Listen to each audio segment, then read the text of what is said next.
आज्ञा सुनि देवताहरू त्यहाँ गई हेर्दा केही पाउन सकेनन् र ब्रह्मा विष्णु इन्द्र तिनैजनाले अनेक स्तुति गरी खोज्न लागे।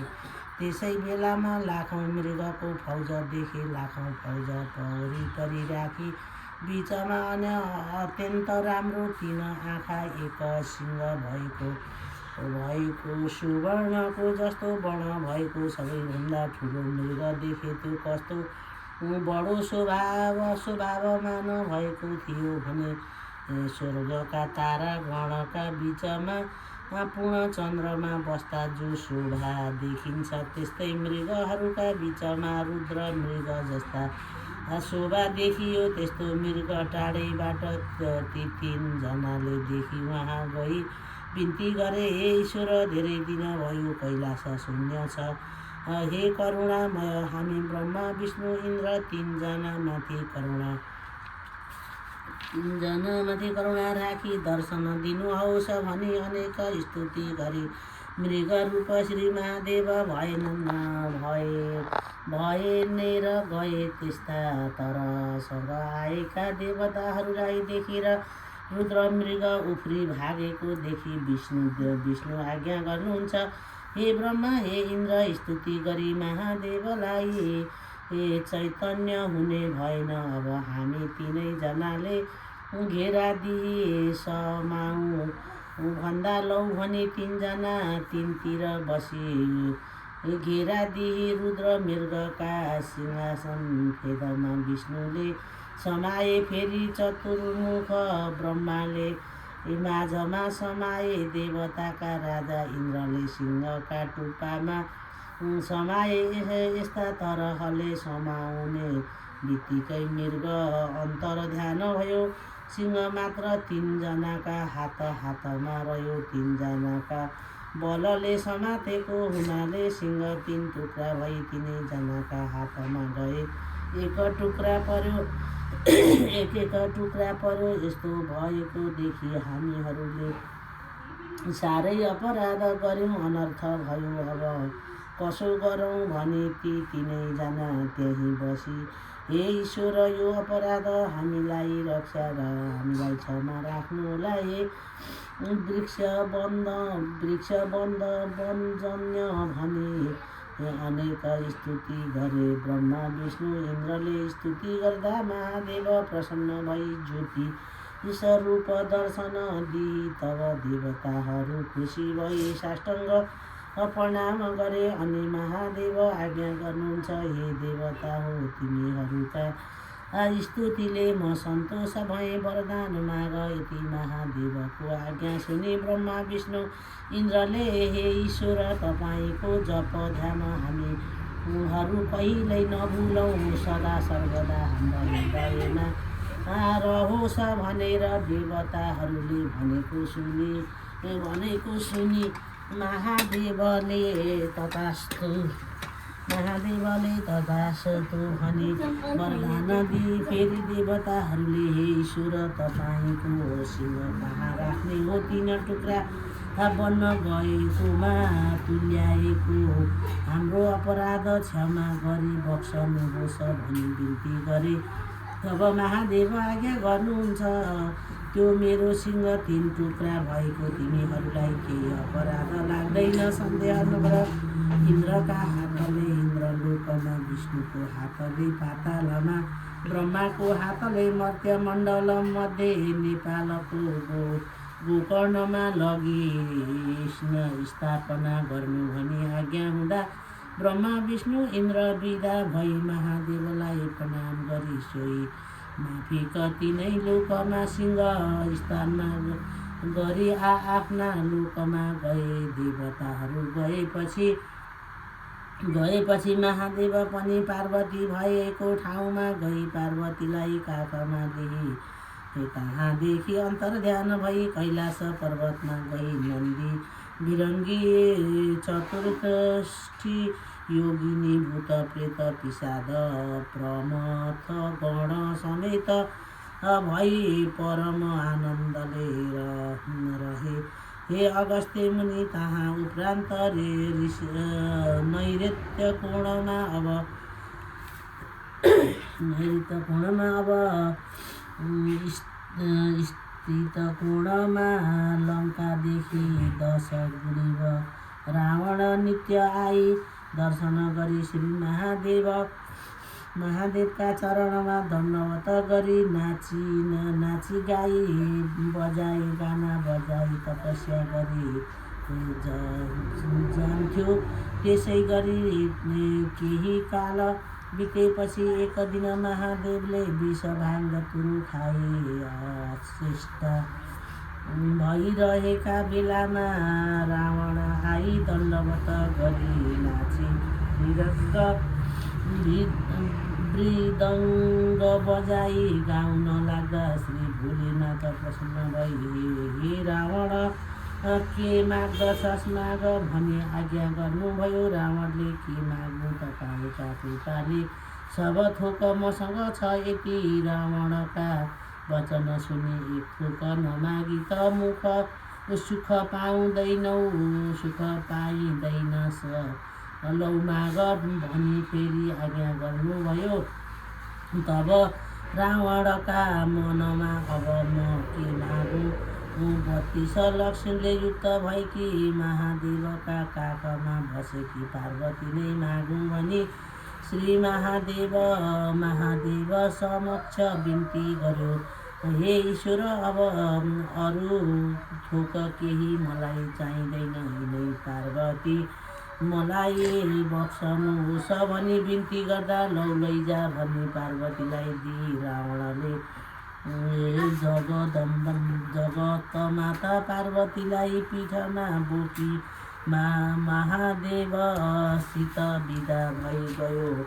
यो खबर वैकुण्ठनाथ विष्णुले चाल पाएर अनर्थ हुन लाग्यो भनी तत्कालै वायुभन्दा चाँडै आई आफ्ना मायाले छोपी मोहिनी रूप भई आज्ञा गर्दा भए हे महापुरुष तिमी कहाँबाट आएको हौ कहाँबाट आयौ त्यो बोकी ल्याएकी महिलाको को हुन् किन बोकी ल्यायौ भनी सोधे। रावणले हे सुन्दरी लङ्काको राजा रावण भनेको मै हुँ। मैले महादेवको तपस्या गर्दा महादेव खुसी भए उनकी स्त्री पार्वती मलाई दि पठाई उनै पार्वती यी हुन् यिनीलाई बोकी लङ्का जान आएको हुँ भन्यो।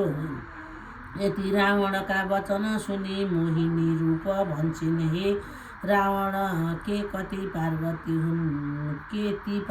हुन् र के तिमीलाई लाज लाग्दैन महादेवका मायाले बनाएकी श्रीमती तिमी जस्ता महावीर राजाले बोकी हिँडेको अरूले देखे भने के भन्लान् यी त पार्वती होइनन् तिमीलाई महादेवले छक्याएर पार्वती मागी लैजाने तिम्रो इच्छा भए पार्वती बस्ने ठाउँ समेत तिमीलाई म भन्दछु सुन। महादेवले आशासन गरिराखेको बाघको छाला मनी साँच्चीकी पार्वतीलाई राखेका छन् उनैलाई मागेर लैजाऊ भने अनेक तरहसँग मोहिनी रूपले कुरा गर्दा रावणले पत्याई पार्वतीलाई त्यहीँ छोडी आफू फर्की कैलाश पर्वतमा गयो। तब विष्णुले श्री पार्वतीलाई वैकुण्ठमा लगी अनेक तरहसँग पूजा गरिराखे। वहाँ उपरान्त महादेव कुचेष्टा भइरहेका थिए।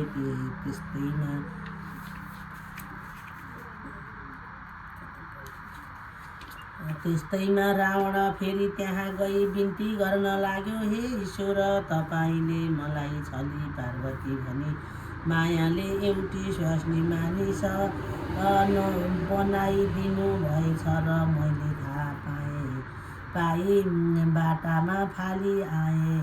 दिने भए तपाईँले आशासन गरिराखेको बाघको छाला मुनिकी पार्वती दिनुहोस्। यति रावणका वचन सुनि महादेवले ध्यान दृष्टिले विचार गरी हेर्दा पार्वतीलाई विष्णुले लगेको थाहा पाए।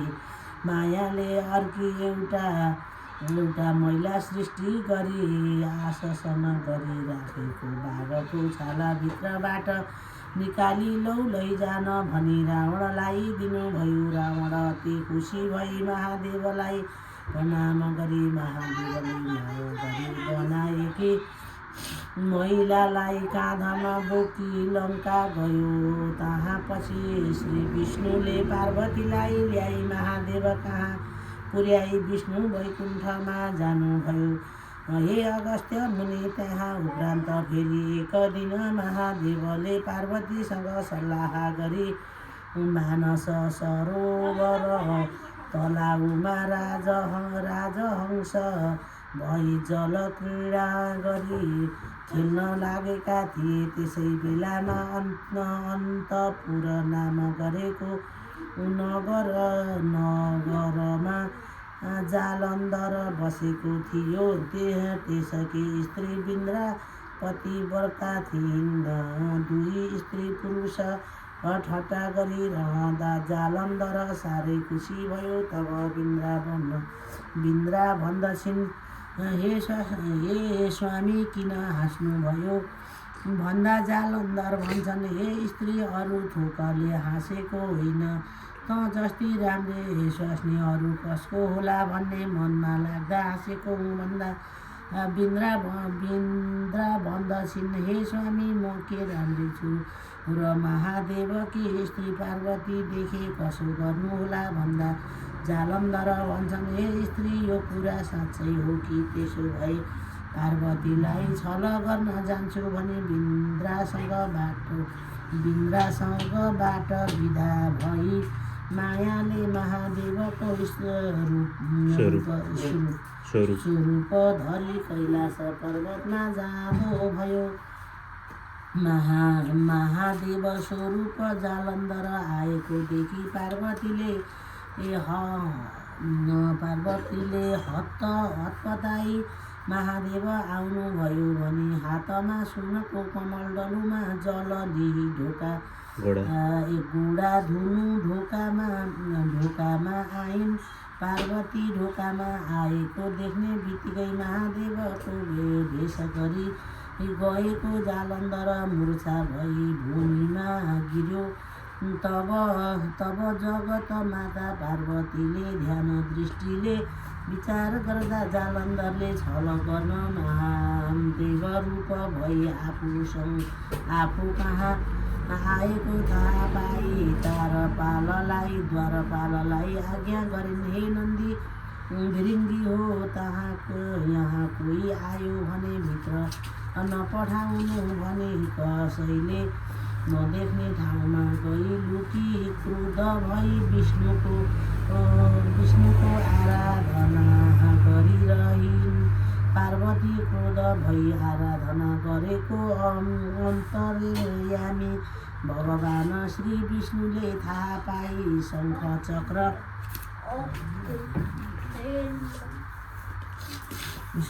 चक्र गधा पद्मा हातमा लिई गरुडमाथि सवार भई तत्कालै हावाभन्दा पनि चाँडो गरी पार्वती छेउ पुगी आज्ञा गर्दा, हे पार्वती मलाई किन आराधना गर्नुभयो? यति विष्णुका वचन सुनि पार्वती आज्ञा गर्छिन्, हे वैकुण्ठनाथ महादेव भने यस्ता हुनुहुन्न, यता यहाँ हुनुहुन्न। जलक्रिया गर्न मानसरोवर तलाउमा गई राजहंस भई आनन्दमा रहनु भएको छ। यस्तो अवसर पारी पापी जालन्धरले मलाई छल्न भनी महादेवको रूप धारण गरी आयो र मैले चाल पाइन। श्री महादेव आउनुभयो भनी खुसी भई कमलडलुमा जल लिई उहाँको गोडा धुनु भनी ढोकामा जाँदा मलाई देख्ने बित्तिकै मूर्छा भयो र महादेव भए मूर्छा हुनु पर्दैन थियो। यो मलाई छल गर्न कोही पापिष्ट आएको होला भनी ध्यान दृष्टिले विचार गरी हेर्दा जालन्धर हो भनी चिन्नै र द्वारपाललाई यहाँ कसैलाई भित्र पस्न नदिनु भनी यहाँ आएपछि तपाईँलाई आराधना गरेकी हुँ तब कसो गर्ने हुँ यति जगत माता पार्वतीका वचन सुनि त्यस जालन्धरले तपाईँलाई छल गर्ने माया रूप भई त्यो छल गर्न आएपछि म पनि गई त्यसकी पत्नी बिन्द्राको सत्य डगाई आउँछु सन्देह नगर्नुहोला कहिल्यै गई महादेवलाई खोजी यहाँ पठाइदिन्छु भनी पार्वतीसँग बिदा भई गरुडमा सवार भई वेगसँग मानव सरोवर तलाउमा जानुभयो।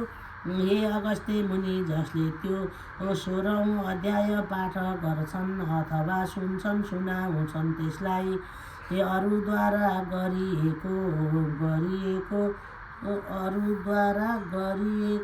गर्न आँटिरहेको छल कपट फाटो दुःख हटाउने सामर्थ्य मिल्नेछ। श्री स्कन्द पुराणे केदारखण्डे माघमात्मे कुमारजी अगस्त्य संवादे विष्णु मानस सरोवर गमन नाम 16औं अध्याय। श्री सुस्तानी माता की जय।